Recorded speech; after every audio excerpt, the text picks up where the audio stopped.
guys, good afternoon and welcome back to my channel.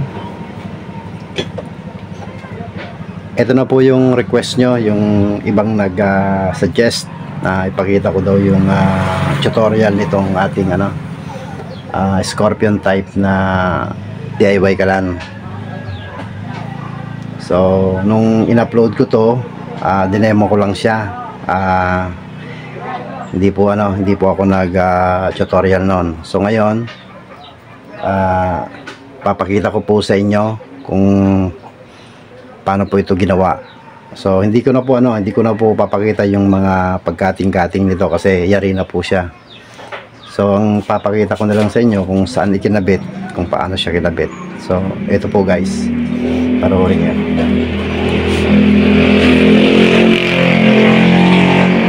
Ito yung ating oil regulator. Meron na siyang regulated oil supply. So kung napapansin nyo, dalawa po yung ating tube. Ito po, isa yung daanan ng hangin. Ito naman yung isa, daanan ng oil. Passage ng oil, passage ng air. Ito yung air intake papunta doon sa ating tangke. Ngayon guys, ang recommended ko po na gamitin yung tube dito sa air intake, mas maganda kung 1/4. Ito kasi kaya 1/2 yung nilagay ko kasi wala po akong available na 1/4. So okay naman siyang 1/2. Kasi syempre parang malaki masyado. So mas maganda kasi kung 1/4 kasi kung may pumapasok man dito na na langis na galing dito, kasi parang hinihigop niya dito yung loob ng chamber, parang hinihigop niya kaya nagkakaroon siya ng oil. So ngayon pag wala nang oil doon sa chamber, bumabalik naman siya. Kaya kung ang gagamitin nyo 1/4 na tube GI, so mas maganda. So ito na lang gawin nyo, islant nyo na lang pag ganon. O depende sa inyo kung ganito rin, may curve din, ganon. Depende sa inyo.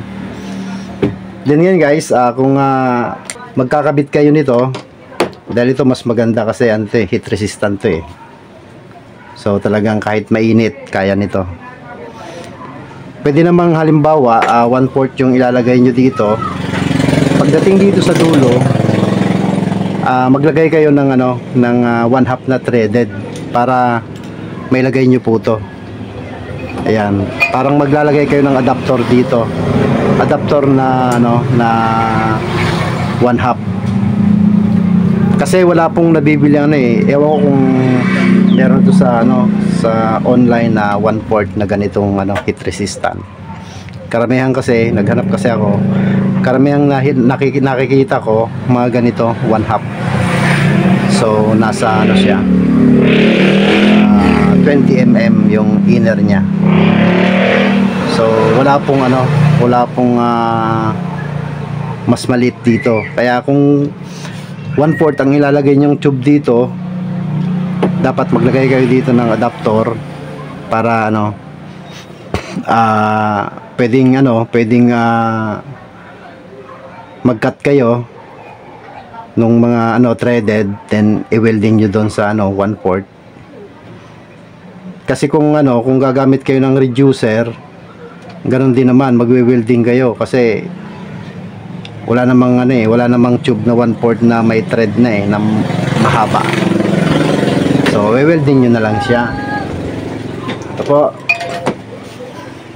Ito po yung design nya. Yung butas nito na passage ng oil dito sa chamber, halos parehas lang. Parehas ang height nya, parehas ang sukat nya. Mga nasa lang ang butas nya, mga nasa 6 to 7 mm lang dito. Ngayon guys, kung hindi nyo naman to gagayahin, kasi halimbawa meron na kayong kalan na hindi regulated, walang oil regulator, Kasi karamihan yung mga nauna nating gawa is ano, nagbubutas tayo dito sa ano, dito sa gitna.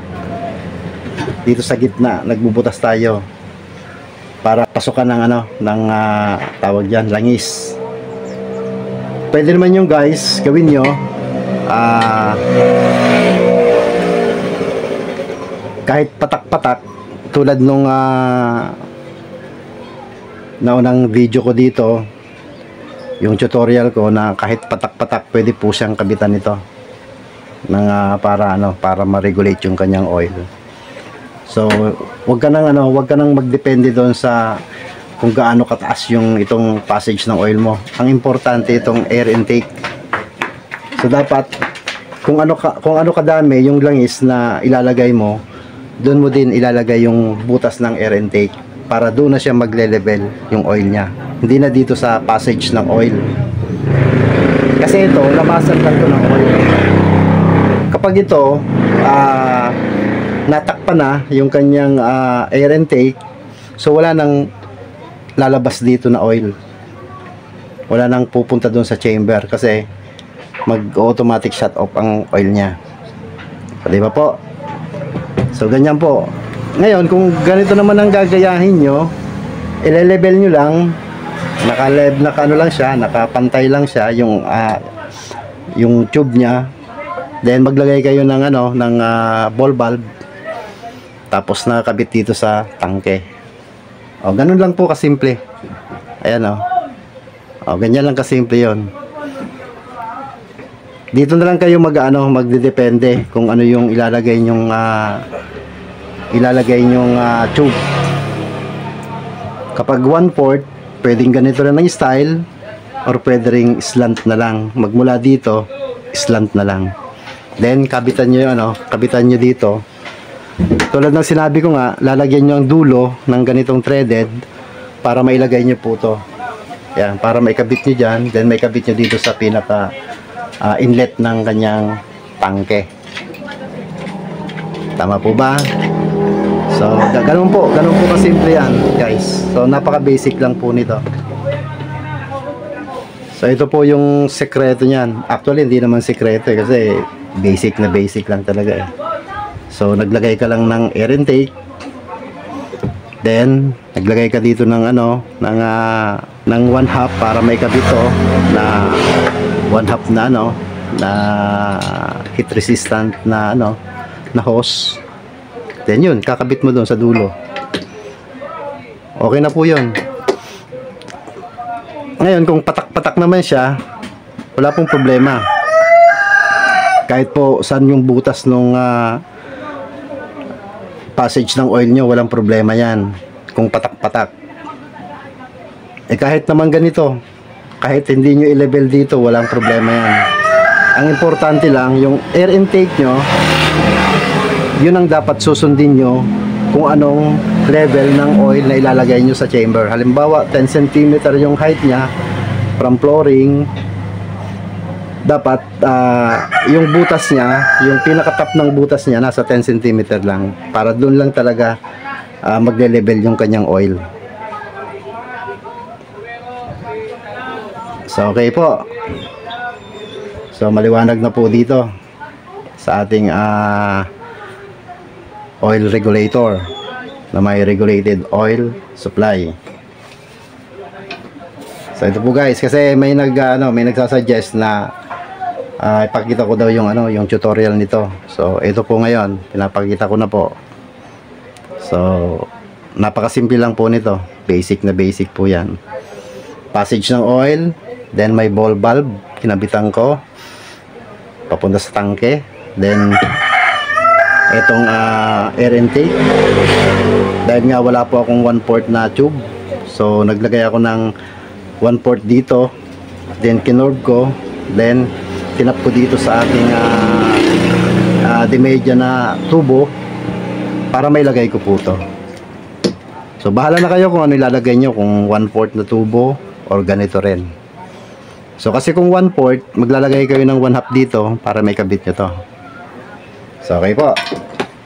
Ngayon may nagtatanong about naman dito sa nozzle tsaka dito sa ating blower. Sandali lang ha. Ito po, nung dinemo ko po to, dalawa po yung blower niya. Isa dito, tsaka isa dito. Ayan. Tatanong po kung bakit po dalawa yung blower nito. Actually po, ano po, RT ko lang po yun eh. Pero may purpose po yun, double purpose po yan. Kasi dalawa po itong ating nozzle. Dali, tabi muna natin to.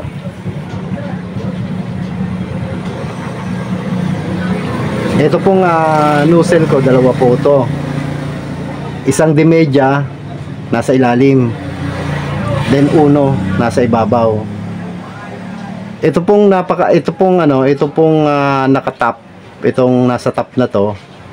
Ang ilalim po nito, de media. Ito po 'yon. Ito po yung niyan, yung passage ng air niya galing sa blower papunta dito. Then ito lang yung sinusuplayan niya. Etong top na to dito sa nozzle. Ito may sarili ding hangin to, may sariling blower din to. Ito rin yan. Ayan, may sariling hangin din yan, na ito lang ang nasusuplayan niya. Ito lang na diuno na to, hanggang dito lang po siya. Ayan, kaya double purpose po to, tsaka dual nozzle siya. So kung gusto nyo, halimbawa ganito yung style nyo, pwedeng dalawa paganahin nyo, dalawang blower. So kaso magastos. So kaya ang ginawa ko, isa na lang ang kinabit ko. Ito na lang yung pinapagana ko. So okay naman ang performance niya, maganda naman. Ito kasi kapag pinapagana ko to, maganda rin kasi yung labas ng niya, yung labas ng flame niya, parang parang sunflower ganda. So kung baga parang kapag nag-exhibit ka, parang yung may contest na pagandahan ng apoy, pwedeng pang contest yan. joke lang. So ito po yun. Doon po sa mga nagtatanong kung bakit dalawa yung blower, dalawa po yung nozzle niyan. Ito, papakita ko po sa inyo kung paano ko po ito ginawa.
Okay guys, doon sa mga nagtatanong kung bakit dalawang blower, ito po yun.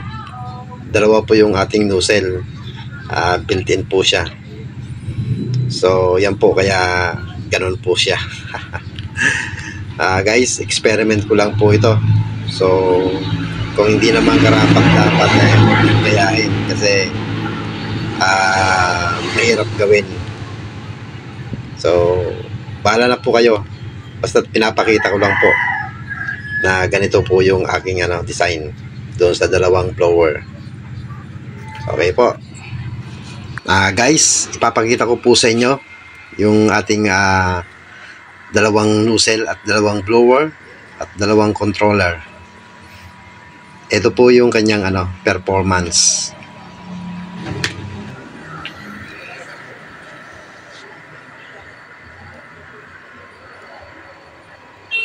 Ito po guys, pwedeng control yung isa,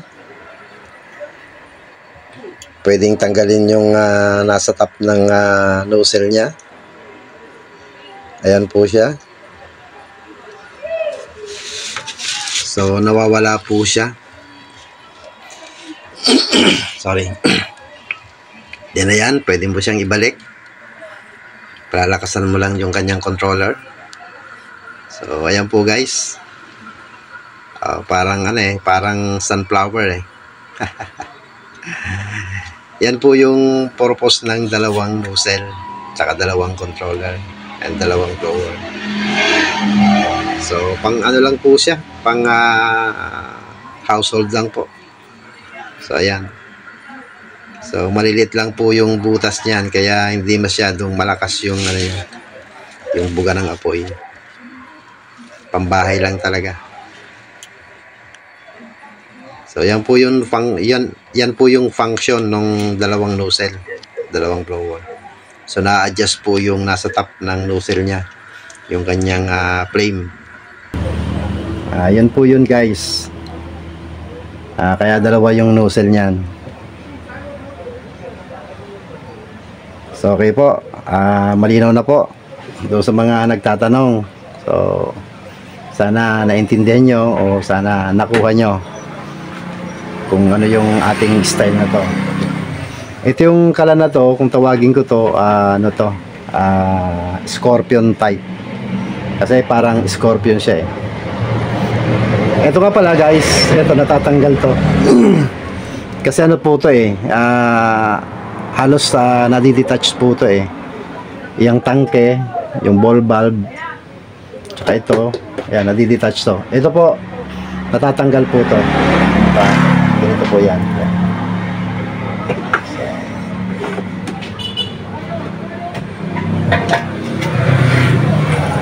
Ganito. Bagong pintura po to. Ayan.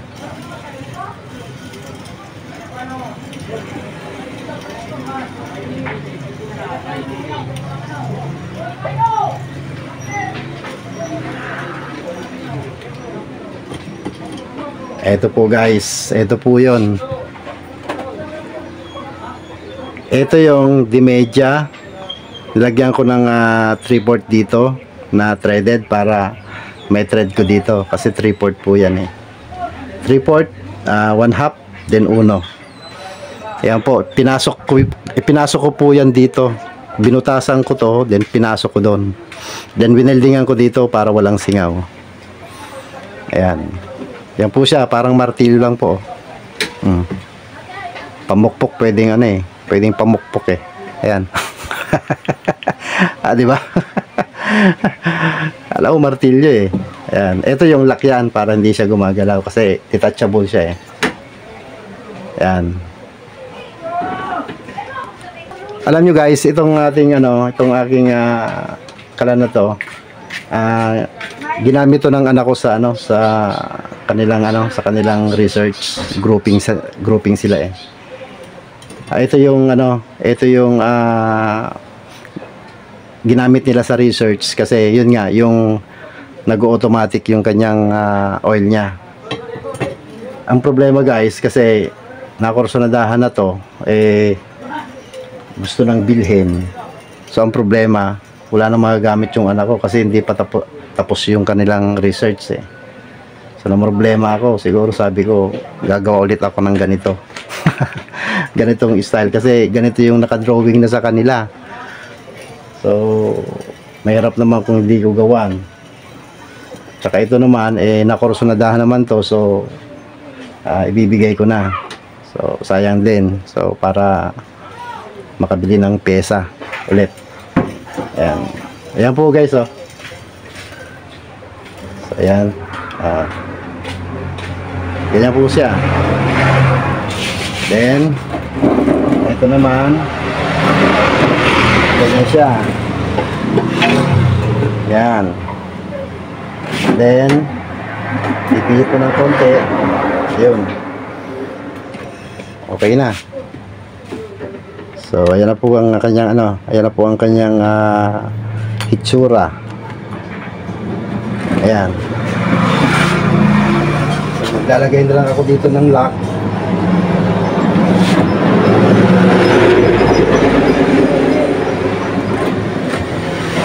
Dito maglalagay ako ng lock para hindi siya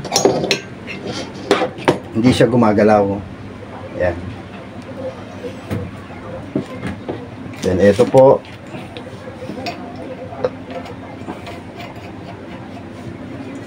yan, kakabit natin dyan. Then ito, parang pinakatakip na niya.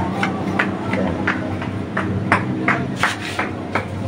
So ito po guys, walang problema kahit uminit po to, kasi heat resistant po ito. Ito naman guys, umiinit din to, pero kayang-kaya naman po ng ball valve niya. Tsaka kapag nilalagayan ko siya ng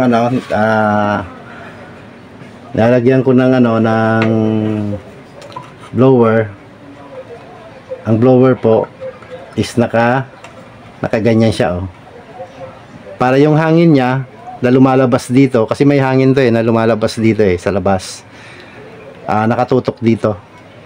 So kapag nahanginan siya, hindi siya umiinit. So umiinit man konti lang. Parang dito. Pansinin nyo yung inyong dulo ng blower, yung tube niya dito, hindi siya umiinit kasi nahahanginan siya. Ganon din po ito. Hindi rin masyado umiinit kasi nahahanginan po siya. So wala pong problema to, kasi yung iba nagsasabi baka daw uminit ng uminit, then ito uminit yung tangke niya, pwedeng masunog. So hindi po, kasi ito po kapag nahanginan po siya, normal lang po yung kanyang init. Tulad po nito, pag hinawakan nyo po siya dito na umaandar siya, wala pong init. Dito po sa banda dito may init dito, pero dito wala. So ganun din dito, pag nahanginan siya, hindi po siya umiinit. Okay po guys, eto umiinit to, pero kayang-kaya po nito kasi heat resistant po ito. So bahala na kayo guys kung ganito yung style nyo, o yung 1/4 yung gagawin yung tube, o kaya naman yung tulad nung style ni thermocol, yung nakalagay doon sa may pinapataka ng langis, doon kayo maglagay ng air intake. So depende na po sa inyo. So marami pong ibig sabihin dalawa pong design niya na okay naman po, yung katulad nung kay thermocol tsaka yung katulad nito. So kayo na po ang bahala kung anong design po nyo. Kasi ito, ang pagkakaiba doon sa pinapataka ng oil, dapat naka-level talaga yung kanyang passage ng kanyang ng oil. Kasi doon siya kukuha ng level para ma-regulate niya yung kanyang oil. Dito, kahit hindi ito naka-level dito sa air intake, kahit dito sa gitna ng butas mo, walang problema. Basta yung air intake mo andoon sa pinaka gusto mong level doon na nakalagay sa chamber. Kung anong langis ang gusto mong taas, doon mo lang ilalagay yung butas ng air intake, at doon mo rin ilalagay yung tube ng air intake. So ganun po yun. So kayo na po ang bahala mag-design kung anong design nyo, kung ganito papantay nyo, o i-slant nyo, o may patak-patak siya pero may air intake. Kayo na po ang bahala. So, ito, pinapakita ko lang po sa inyo para magkaroon kayo ng idea kung anong design ang gusto nyong gawin. So, okay po guys. Okay, shout out tayo. Pa-flash ko na lang sa screen. So, okay po guys. Nakuha ba o kaya nasundan ba yung ating simpleng tutorial about dito sa ating Scorpion type na DIY kalan. So, sana nakuha nyo, magkaroon kayo ng idea para kung sakaling gagawin nyo, madali nyong masundan, then pwede nyo pong gayahin to, ganitong style. So wala pong problema yan. So ito pong aking sinishare para po ito sa lahat. So kaya kahit sino po pwede pong gumaya basta kayang gawin. May isa po akong ginagawa na wala pa yung mga pyesa na in order ko. May ginagawa ko na kung tawagin ko